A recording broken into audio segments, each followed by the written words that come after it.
한국 축구 국가대표팀과 웨일스 대표팀 간의 친선 경기가 아쉽게 끝이 났습니다.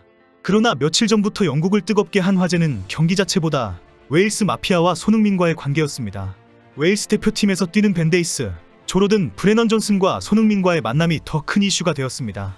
경기 시작 전부터 영국 언론과 SNS에서 손흥민이 조로든을 만난다부터 시작해서 브레넌 존슨이 새로 합류한다라는 소식이 속보로 계속 올라올 정도입니다. 경기 이후 승패와 관계없이 손흥민과 웨일스 마피아 간의 만남과 사진이 더 큰 관심이 되고 있습니다. 웨일스 대표팀에서도 손흥민이 조로든, 벤 데이비스, 브레넌 존슨을 특별히 챙긴다는 사실이 큰 화제가 되고 있습니다. 특히 앞으로 토트넘에서 큰 활약을 하게 될 브레넌 존슨이 손흥민의 돌봄을 받게 될 것에 대한 기대도 있습니다. 웨일스 공식 계정도 웨일스 마피아의 최근 사진이 올라왔다며 소개를 했습니다. 손흥민이 끼어있는 사진을 웨일스 마피아라고 할 정도로 손흥민에 대한 사랑을 표현한 것입니다. 웨일스 팬들은 가레스 베일이 빠져있다, 돌아와라, 손흥민과 그의 동생들이라는 반응으로 박수를 보내고 있습니다. 영국에서 웨일스 마피아라는 단어는 지난 2022 시즌 토트넘에서 탄생한 친목 모임을 가리킵니다. 당시 레알 마드리드를 떠나 토트넘으로 임대 이적한 가레스 베일, 스완지에서 임대온 조로든, 수비수 벤 데이비스가 모두 웨일스 국적이었기 때문입니다. 베일은 득점을 하게 되면 웨일스 마피아의 앞 글자를 딴 M과 W를 손으로 표시했습니다. 당시 이들과 친했던 손흥민도 세리모니를 함께 해주면서 웨일스 마피아의 일원이 됩니다.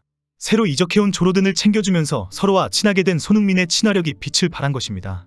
토트넘에서의 웨일스 마피아를 기억하고 있던 영국 축구 팬들이 이제 다시 이 표현을 사용하기 시작했습니다. 이번 친선 경기에서 손흥민과 로든이 뜨겁게 재회를 했습니다. 그리고 브레넌 존슨이 토트넘에 가세했습니다. 벤 데이비스까지 함께 모여 찍은 4명이 웨일스 마피아라고 웨일스 축구협회가 자랑했습니다. 이 관심의 시작은 손흥민의 말 한마디에서 시작되었습니다. 지난 6일 웨일스 매체 스고리오가 친선 경기 전 카디프 현지에서 손흥민과 인터뷰를 했습니다. 기자가 토트넘 동료 벤 데이비스와 팀에 새롭게 합류한 브레넌 존슨을 만나는 소감이 어떠냐는 질문을 했습니다. 기자의 이 언급에 손흥민이 조로든을 잊지 말아달라, 우리 3명의 동료들과 함께 재미있는 경기를 갖고 싶다라고 대답한 것입니다. 기자가 잊고 있었던 로든의 이름을 먼저 이야기하고 이 3명과 함께 뛰는 것이 즐겁고 기대가 된다고 말을 한 것입니다. 손흥민이 먼저 로든의 이름을 언급한 것은 큰 화제가 되었습니다. 그리고 공식 기자회견에서도 기자가 토트넘의 동료 선수들인 벤 데이비스와 브레넌 존슨과의 맞대결에 대한 소감을 묻습니다. 그때에도 손흥민은 로든을 빼면 안 된다, 로든과 데이비드는 나의 가장 친한 친구들이다라고 대답합니다.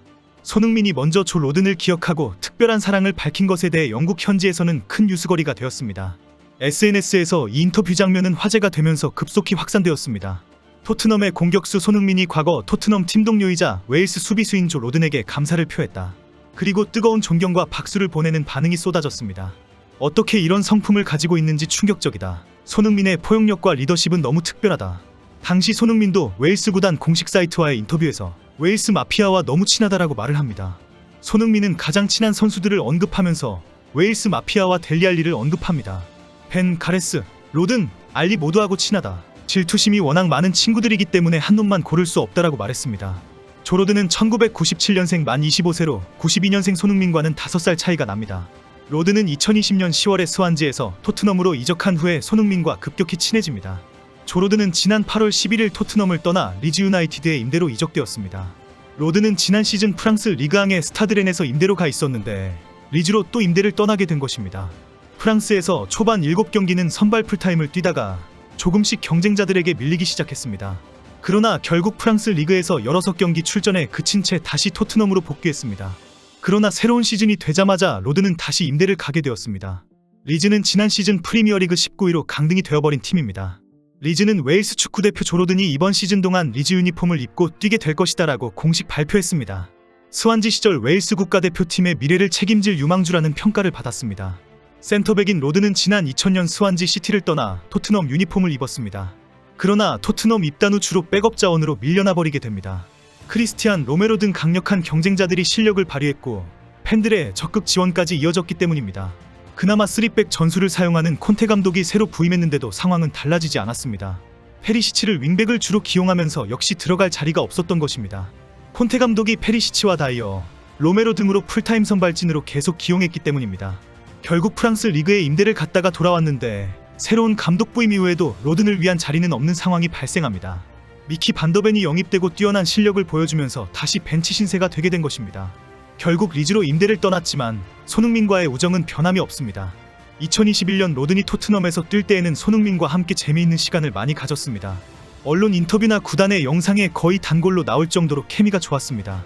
벤 데이비스와 존 로든이 한 팀이 되어서 손흥민 팀과 대결하는 영상은 큰 화제가 되었습니다. 과거 인터뷰에서 이적 후에 웨일스 마피아인 가레스 베일과 벤 데이비드가 많이 돌봐주었다. 새로운 친구로 손흥민도 사귀게 되었다라고 자랑했을 정도입니다. 당시 새로운 팀으로 이적해서 낯설었고 다른 문화권의 선수들이 많아서 힘들었을 상황이었습니다.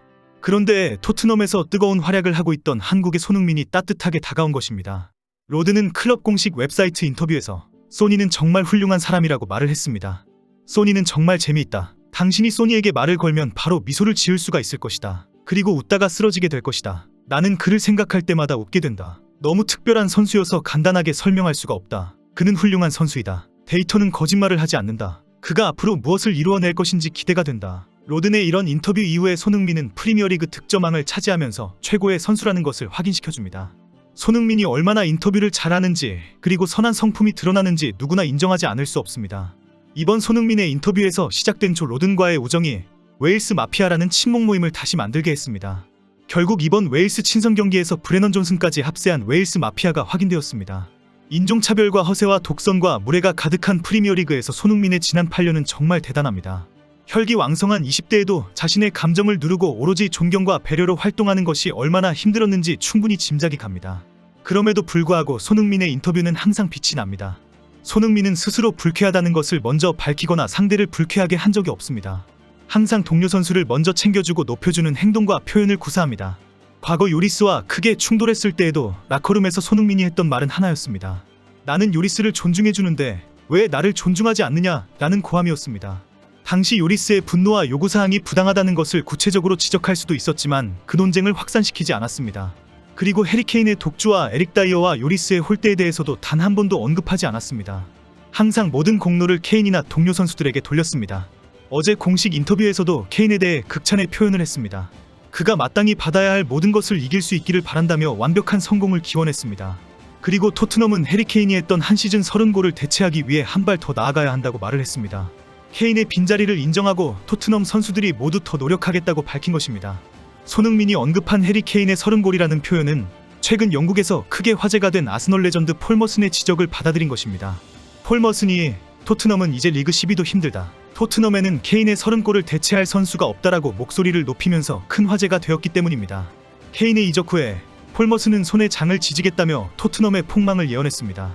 손흥민은 이런 비난에도 불구하고 실력과 겸손으로 인터뷰를 한 것입니다. 특히 인터뷰에서 영국 현지 기자들이 토트넘의 주장이 되었다며 각오를 물었을 때에도 놀라운 표현으로 겸손스럽게 대답했습니다. 주장과 리더는 영광스러운 일이다. 그러나 내가 더 나은 선수와 주장이 되도록 주위에서 도와주는 동료 선수들이 더 위대하다. 캡틴이 되면 내가 성장하는 것보다 내 주변에 누가 있었는지가 더 중요하다. 나는 훌륭한 선수들과 함께 할 수 있는 행운을 가지고 있다는 것을 잘 알고 있다. 손흥민은 정말 대단한 축구 선수이고 대단한 인격의 성품을 가지고 있습니다. 20대의 손흥민은 어떤 마음으로 이겨내었는지 긴 고백을 듣고 싶어집니다.